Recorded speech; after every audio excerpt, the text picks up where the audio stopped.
Hi, Jyoti. Heartiest welcome to this video series. It's such a pleasure to have you with us today. And many congratulations for making it to the Emerging Leaders League. How does it feel? Thank you. Thanks a lot, Aditya. And thanks to the entire ET team. No, it feels good. It feels like great validation, right? I think coming from Economic Times just is an absolute cherry on the top. It's been a young journey. I still see myself as a greenhorn in many things. This validation just at least lets me know that I'm on the right track, right? I think the jury was absolutely splendid. I think the kind of people that you had, all people who we personally look forward to, learning from, right? So I think that was great. I think the way the entire journey was run by the team from ET was absolutely superb. It was smooth sailing. And things were absolutely bang on track in anything that you guys do. I think it's a great privilege, and I'm truly humbled and have a lot of gratitude for you guys and everyone else that has helped me get this one. Thank you so much, Jyoti. This really means so much to us. And certainly, I think it's your hard work, it's your dedication. And, and certainly the jury did a fabulous job. It wasn't easy to really shortlist, emerging leaders. And we got so many applications. And, finally, you made it to the list all because of your sincerity, your honesty, and your hard work. So tell us something more about your journey, how it has been. What are some of the milestones that you had for yourself? Some challenges that you faced and how did you overcome? So we'd love to know your journey. I passed out from SIBM Pune in 2016 and actually passed out. I was the best student when I came out of the batch. I came out with a chip on my shoulder saying, okay, the world is my oyster.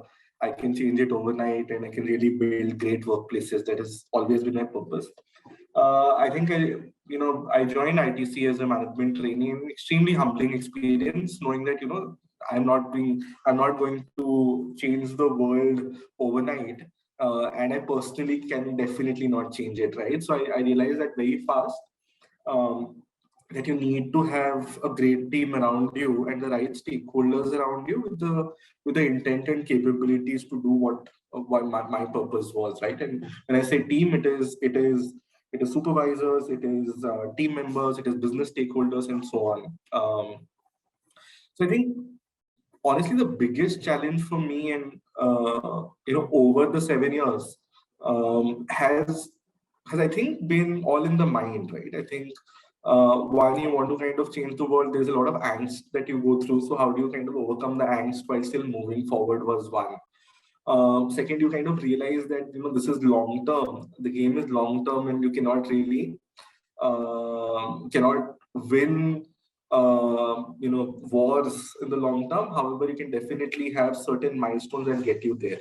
I think I spent a couple of years in ITC, then moved to Godrej. It has been around 5 years here. I think the one thing that I set out, had in my mind very clearly was that I'm going to keep, for the first 7 years, I'm only going to focus on learning and building my capabilities. Forget making an impact. And this in a lot of ways was very different from a lot of my peers who want to immediately come in and create impact. For me, I think I realized very quickly that I cannot create impact so fast, so soon. And my intelligence on the table was just not enough for bringing in effective work. I wanted to build my capabilities. So I think that thing has remained constant for me. I've focused last 7 years to just build my capabilities. In the way, of course, because there's a journey that everyone has, and I've grown in a certain way. There were opportunities to create impact, and I have been able to create some. Right. So, however, right now, I think my mindset is this is the time where I shift, right? But capability building will happen. But now is the time that I have enough power in the organization, enough credibility in the organization, right? Enough credibility in the market, enough confidence in myself to really focus on creating impact fast and see those playing out over a gestation period. That's how the journey has been, Aditya, for me. Yeah. Wow, Jyoti, that's something very different. Normally what we really see people doing, is when we start working, we are driven by some passion and we really want to make impact. So you learn, you act, and you create an impact. So this is something very interesting, in fact, and I can see the value that you've been trying to build first, your own capability, and then you drive impact, when you gain that trust and that credibility within the organization. So that's a very, very interesting takeaway, even for me. Very interesting indeed. But Judy, we would also love to know about what are your core values, that really drove you towards this. Yeah. So I think I'll just start off with my purpose. The purpose is clear for me. The purpose is to build an extremely sustainable organization institution uh, with employee health and organization health in mind, right? Not happiness, not excitement, health, right? And health, I think, is I think over the last few years, all of us have a very refined definition of health. Even for individuals like us, and it is financial health, right? It is finance, it is mental health, it is workplace health, which is finding meaning, doing great work, and all of that, right? So I think for me that was the purpose. I think the values were very clear. For me, I think doing right by the I am not my functions talent. I'm not my team's talent. All of these come in the third, fourth priority. For me, I'm my organization's talent, and I work for my organization and employees. I think that for me just helped me mind my moral compass really, really strongly. Right?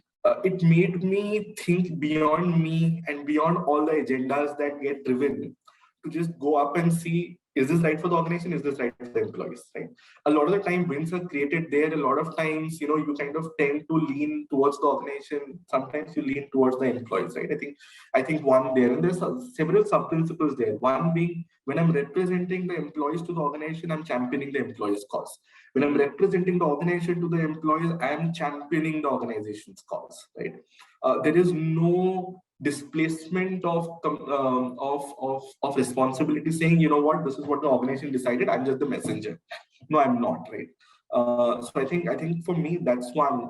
The organization, the employee. The second for me has been managing depth and width in terms of my performance values, right?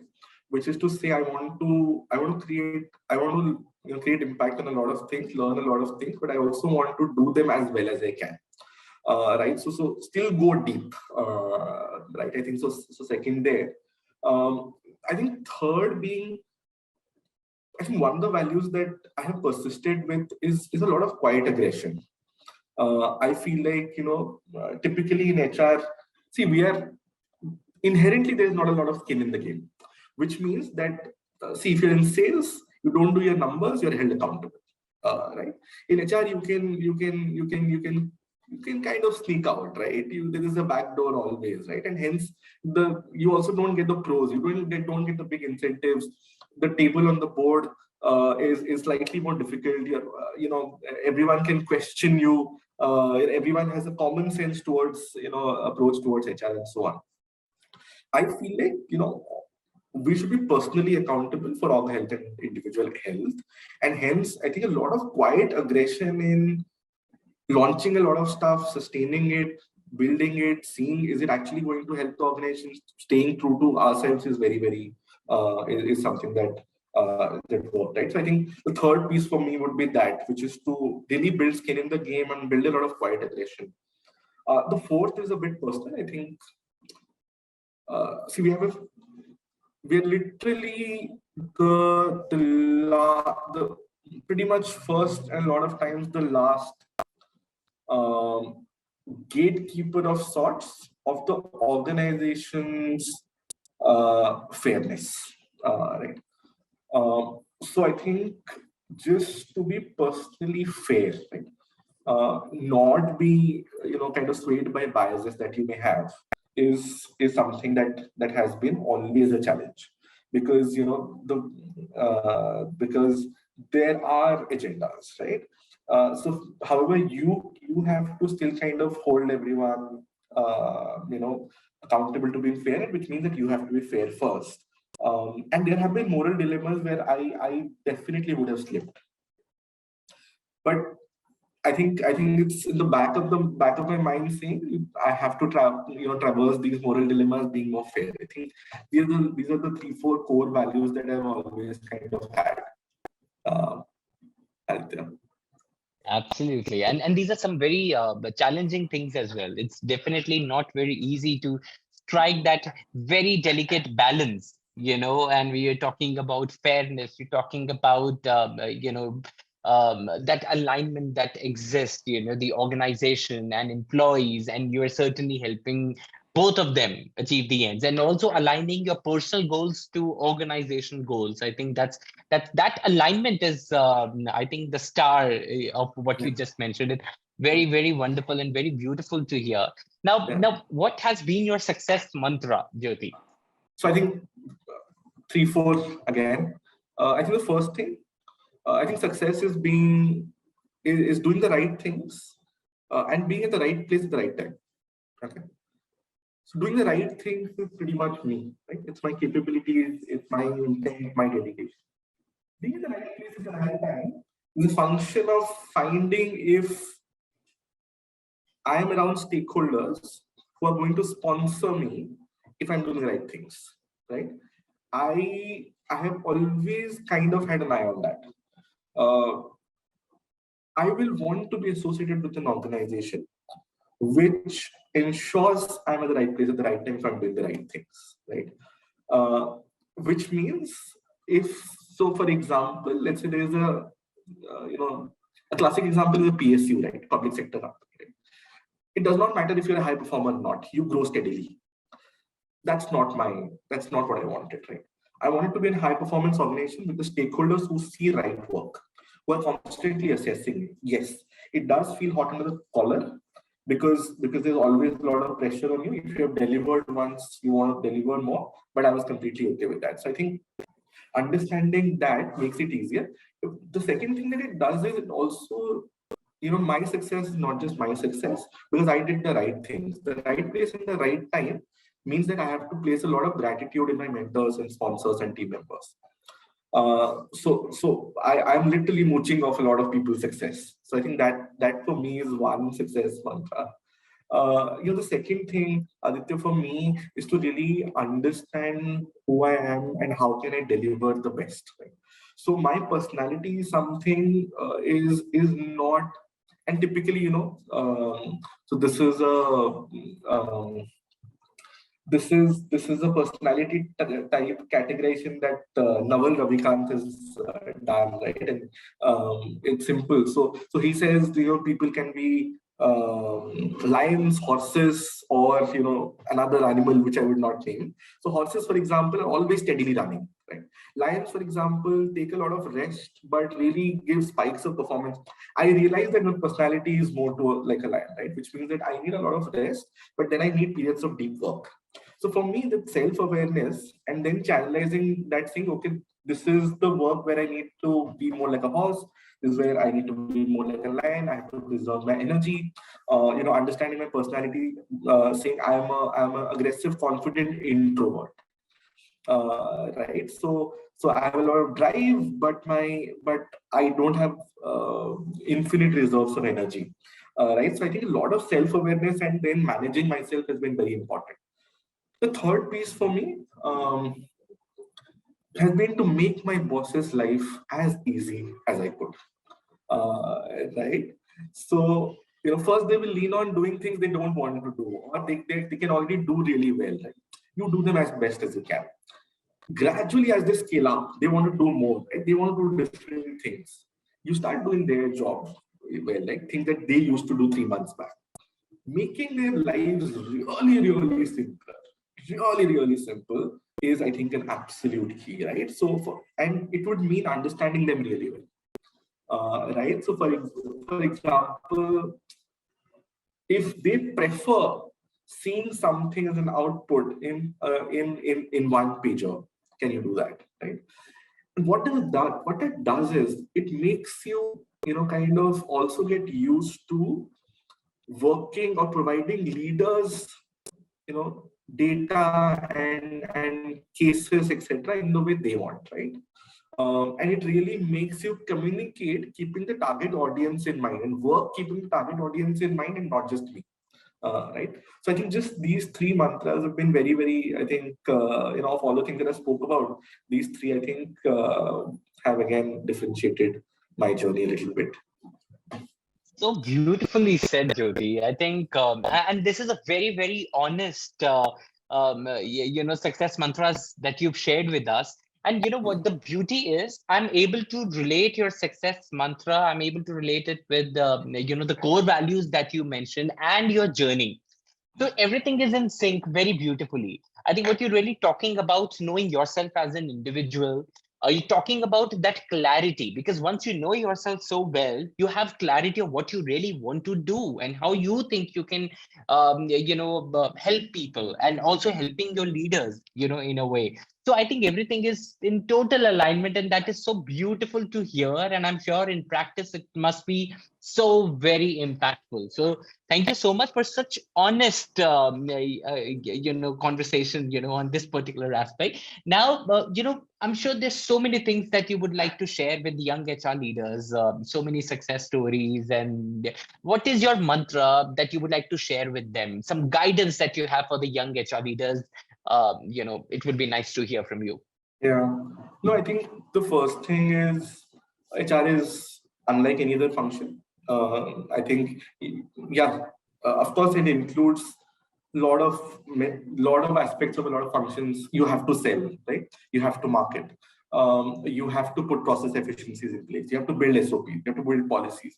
So it borrows from a lot of functions. However, it is unlike any function because to my mind, it is an extremely pure function, right? The intent is to be fair. The intent is long term. The intent is organization and employee health, right? I think the first thing would be just to understand that you have a huge responsibility on your shoulders, right? People spend 1/3 of their lives at workplace, right? You are, yes, their line managers are responsible, their leaders are responsible, but you are also responsible for ensuring that 1/3 of human potential, human performance, and human well-being is in good hands. Are you doing enough? Right? Do you have that purpose in the mind? Right? Your goals to move and grow faster will be a lot more easier and a lot more purer if that's there. Right? So I think that's one. The second thing is just forget about yourself. Right? I think just forget that you're an entity, just forget that you have agency, just forget that you have privilege and entitlement. You may be from a premium B school, does not matter, right? You know nothing, right? Just understanding that all you're bringing to the table is your intelligence, right? And your intelligence does not mean anything in the organization, because if it's a complex problem and I'm only using your intelligence to solve it, the solutions may be a hit or a miss. What you need to bring is leverage that intelligence, marry it with business context, marry it with functional capability and research there, and then arrive at solutions, right? I think the arrogance of intelligence and intellect that we have built is extremely limiting, because beyond a point of time, everyone's intelligent. Right? Beyond a point of time, you will be grilled on business context, right? So what you have, have a lot of gratitude for that, right? If you have raw horsepower, right, a lot of raw cognitive intelligence, maneuver it and leverage it, right? That's my part two, right? The third thing, and hence, drop all the privileges and entitlements, they're extremely boring, right? And the third thing for me is something that I've always told a lot of my team members. Everything that leaves your table has to be of extreme high quality, right? And you decide it. typically the average standards of performance and organization of an organization decided by leaders, team leaders, HR, etc. The actual high performance standards usually get exceeded by high performers because their high performance is their personal standards.